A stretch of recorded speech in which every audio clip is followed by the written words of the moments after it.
नमस्ते इंडिया। दोस्तों, corona virus के इस पैंडेमिक के टाइम पे बुरी न्यूज़ के साथ अच्छी न्यूज़ सुनना भी बहुत ज़रूरी है। तो इसीलिए इस वीडियो में मैं आपको 2 बुरी न्यूज़ और 1 अच्छी न्यूज़ बताऊंगा।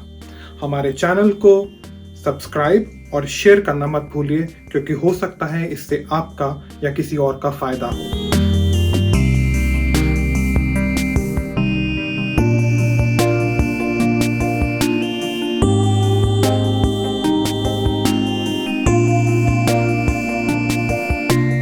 तो शुरुआत करते हैं, क्योंकि हमारी ईमेड फॉर यू की टेलीमेडिसिन वेबसाइट के ऊपर काफ़ी लोग हमसे कोरोना वायरस से रिलेटेड क्वेश्चंस पूछ रहे हैं। और सबसे पहला जो क्वेश्चन काफ़ी लोगों ने पूछा वो ये है कि क्या अभी तक कोरोना वायरस या कोविड वैक्सीन बनी है कि नहीं। अभी रिसेंटली आपने न्यूज़ में काफ़ी सुना होगा कि रशिया ने वैक्सीन बना ली है, चाइना काफ़ी देर से वैक्सीन बना चुका है। अब इन न्यूज़ में कितना सच है, कितना झूठ है, ये आई थिंक आपको जज करना पड़ेगा। पर जहाँ तक मेरा हिसाब है, यहाँ तक मेरा ख्याल है, अभी तक ऐसी कोई वैक्सीन नहीं बनी जिसको मैं अपनी बॉडी के अंदर बॉडी पे इस्तेमाल कर सकता हूँ। वो इसलिए क्योंकि अभी तक जो न्यूज़ आई है वो 2 पोटेंशियल वैक्सीन्स की है, जो कि एक रशिया ने बनाई है और दूसरी जो चाइना काफ़ी देर से जिन्होंने बनाई हुई है। तो रशिया की जो वैक्सीन, जो कि उनकी गामालाया रिसर्च इंस्टीट्यूट ने बनाई है, उस वैक्सीन की जो ट्रायल है वो सिर्फ 76 मतलब 76 लोगों के ऊपर हुई है। और उसी के बाद उन्होंने उसको अप्रूवल भी दे दी है। और उनके पर जो प्रेसिडेंट हैं मिस्टर प्यूटिन, वो काफ़ी ज़्यादा प्रोमिनेंटली कह रहे हैं कि हाँ, ये वैक्सीन बन गई है और सब सही हो रहा है। पर I think that is totally बिल्कुल बेकार की बात है, क्योंकि वैक्सीन्स को 2 या 3 फेजेस से होके जाना पड़ता है। पहले फेज के अंदर कुछ कम लोग होते हैं, जैसे 100, 150, 200, उसके बाद कुछ हज़ार और उसके बाद कुछ और ज़्यादा लोग।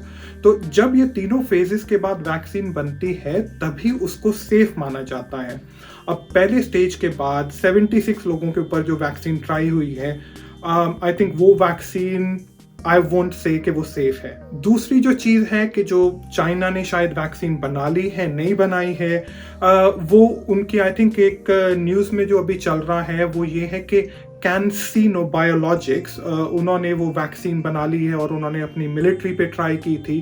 पर ये न्यूज़ भी आई थिंक इनमें ये बायस है उनके अपने पॉलिटिकल सिस्टम्स के साथ। क्योंकि आप खुद सोचें कि अगर रशिया या चाइना की जो वैक्सीन्स हैं वो अगर बना चुके हैं और वो सेफ होती, तो जो डेवलप्ड कंट्रीज हैं जैसे अमेरिका, कनाडा और ऑस्ट्रेलिया और पूरे यूरोप, तो आई थिंक वो उस वैक्सीन के पीछे खूब जोर से भाग रहे होते कि हमें भी डोजेस दे दो, हमें भी डोजेस दे दो। पर ऐसा अभी कुछ नहीं हुआ। तो जो वैक्सीन की बात है वो बिल्कुल गलत है। आई थिंक आपको इस बात के ऊपर बिल्कुल विश्वास नहीं करना चाहिए, क्योंकि अगर आप इस बात पे विश्वास करेंगे तो आपकी अपनी जो रिस्पॉन्सिबिलिटी है वो थोड़ी सी कम हो जाएगी। आप जब बाहर जाएंगे, आप जब अपने लोकल एरिया में जाएंगे, तो शायद आपके दिमाग में बात आए कि अब तो मास्क डालने की ज़रूरत नहीं, वैक्सीन आ चुकी है, या अब तो ध्यान देने की ज़रूरत नहीं, वैक्सीन आ चुकी है। तो प्लीज़ ऐसा मत करें, क्योंकि अभी तक वैक्सीन नहीं बनी जो कि सेफ है। दूसरी बुरी न्यूज़ मैं आपको ये देना चाहता हूँ कि अभी 1 महीना पहले किंग्स कॉलेज लंदन वालों ने एक रिसर्च पब्लिश की थी। अब वो रिसर्च मेड्रिक्स जर्नल में पब्लिश हुई थी और उसके अंदर उन्होंने Guy's and Saint Thomas hospital के साथ मिलके एक एक्सपेरिमेंट किया था, एक प्रोजेक्ट किया था, जिसके अंदर उन्होंने लगभग 90 to 100 पीपल के अंदर एक उन्होंने रिसर्च प्रोजेक्ट किया। उसके अंदर उन्होंने ये देखा कि जब आपको कोरोना वायरस की इन्फेक्शन होती है तो आपको कम से कम 2 या 3 हफ्ते लगते हैं ताकि आपकी अपनी बॉडी इतनी ज़्यादा एंटीबॉडीज बना सके कि वो कोरोना वायरस के अगेंस्ट फाइट कर सके। नॉर्मली 2 से 3 हफ्ते लग जाते हैं कोविड को दूर करने में। अब काफी लोगों के अंदर ये रिस्पॉन्स आया कि एवरेज जो टाइम था वो 2 से 3 हफ्ते का था। पर उन्होंने जब इन्हीं लोगों को 3 या 4 महीने बाद उनके टेस्ट किए और उनके जो एंटीबॉडी काउंट देखे, तो सिर्फ 20%, मतलब लगभग 15 से 20% लोगों के अंदर ही ये एंटीबॉडी लेवल उतने रहे जितने कि कोरोना वायरस के अगेंस्ट होने चाहिए। अब इसका ये मतलब है कि बाकी के जो लोग थे उसके अंदर एंटीबॉडीज काफी ज्यादा कम हो गई। अब इसकी रिपरकशंस क्या हो सकती हैं और इसके आगे प्रॉब्लम्स क्या हो सकती हैं, वो ये हो सकती हैं कि शायद आपको जब वैक्सीन आएगी तो हो सकता है आपको वैक्सीन का कुछ महीने बाद एक बूस्टर डोज लगवाना पड़े। हो सकता है ये कोरोना वायरस की जो बीमारी है जिसको कोविड कहते हैं, ये एक तरह का सीजनल बीमारी बन जाए, एक तरह का जैसे जुकाम, नॉर्मल सा जुकाम होता है उस तरह का बन जाए। तो अभी तक इसके बारे में आगे क्या होगा, इसके बारे में सिर्फ स्पेकुलेशंस लगाई जा रही हैं, क्योंकि कुछ वायरोलॉजिस्ट और कुछ साइंटिस्ट ये कह रहे हैं कि अगर आपकी एंटीबॉडीज बॉडी के अंदर कम भी हो गई हैं तो कोई बात नहीं, बट आपके पास वो अंदर इंटरनल इंफॉर्मेशन है जिसकी वजह से आपकी बॉडी बहुत जल्दी वो एंटीबॉडीज बना सकती है। तो I think this is just theory. तो आई थिंक इसके बारे में अभी आगे काफी सारी रिसर्च होगी, इसके बारे में अभी काफी चीजें पता लगेंगी धीरे धीरे। तो तब तक के लिए ध्यान देना बहुत जरूरी है। अब एक अच्छी न्यूज भी मैं आपको बताना चाहता हूं, जो कि यूके की एक वैक्सीन के बारे में है।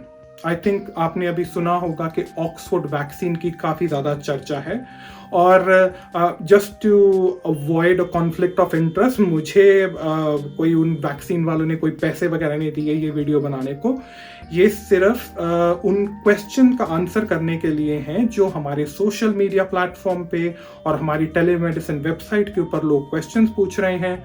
ऑक्सफोर्ड वैक्सीन जो है वो इस टाइम स्टेज 2 की उन्होंने अपनी जो रिसर्च थी वो पब्लिश की है। और आई थिंक यहाँ पे एक अच्छी न्यूज ये है कि वो एक टर्म यूज कर रहे हैं, डबल इम्यूनिटी। अब इस डबल इम्यूनिटी का क्या मतलब है? नंबर 1, पहली बात तो ये वैक्सीन उन्होंने जिस ग्रुप के अंदर, जिस कोहॉर्ट ऑफ पेशेंट्स के अंदर उन्होंने ट्राई की है, वो बिल्कुल अच्छा उनका रिस्पॉन्स आ रहा है, उनकी बॉडीज जो है एंटीबॉडीज बना रही हैं। तो इसका मतलब आने वाले टाइम में ये काफी इफेक्टिव हो सकती है। नंबर 2, एंटीबॉडीज के अलावा हमारी बॉडी के पास और भी काफी सारे डोमेन्स होते हैं, काफी सारे एरियाज होते हैं जिसके साथ वो किसी डिजीज के साथ लड़ सकती है। तो ऐसी एक पर्टिकुलर चीज होती है जिसको हम किलर टी सेल्स बोलते हैं। अब ऑक्सफोर्ड वैक्सीन वालों ने ये देखा है कि ना सिर्फ वो एंटीबॉडीज बना सकते हैं, उनकी वैक्सीन ना सिर्फ एंटीबॉडीज बना सकती है, बट उसके अलावा वो किलर टी सेल्स भी बना रही है। अब जो एंटीबॉडीज हैं वो कुछ महीनों में उनका लेवल कम हो जाता है, पर जो किलर टी सेल्स होते हैं वो हमारी बॉडी में काफी ज्यादा देर तक रह सकते हैं।